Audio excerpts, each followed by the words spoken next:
Loof roommate is physically linked to my water cup. I twist the cap and he groans. I take a sip and he licks his lips. But when I poured bubble tea into it and took a few hard pulls on the straw, he lunged at me and snatched the cup away. Don't suck. My cheap plastic water bottle hit the dorm floor and shattered. Great. My roommate, Sebastian, slid a drawer open and pulled out a cup. Here, take this. It was a glass tumbler. High quality stuff. It had these transparent purple lavender flowers swirling around the glass. The lid had a small, tight silicone hole tailored for a straw. It looked brand new. Pristine. I was honestly a little shook. Thanks, man. He avoided my eyes, turning his back to me to focus on his gaming rig.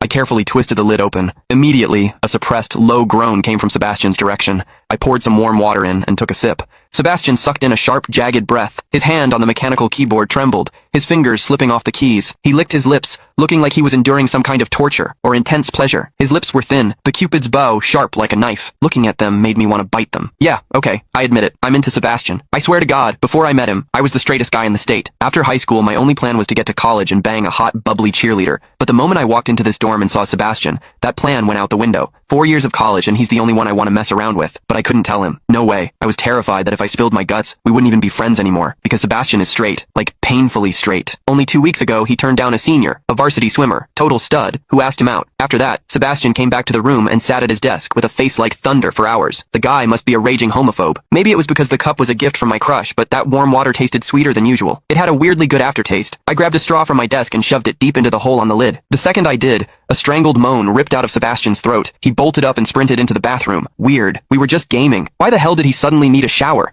He didn't even grab a change of clothes or a towel. My hearing has always been too good for my own good. Through the thin bathroom door, I heard whimpery, muffled sounds. Soft, hot, suppressed. As a dude, I knew exactly what that sound was. He was jerking off. When I get horny, I usually wait until lights out and hide under the covers like a rat. But Sebastian, it's the middle of the damn day and he just goes for it? Talk about high testosterone. Sebastian is gorgeous. He's got that cold, don't touch me vibe, but his eyes are sharp, almost like a fox. He looks like a priest who's secretly a sinner, tempting as hell. I've heard people say his smile is killer, but I've never actually seen it. Sitting there, I couldn't help but picture what was happening behind that door. That aloof, icy face flushed with heat, his lean, muscular body.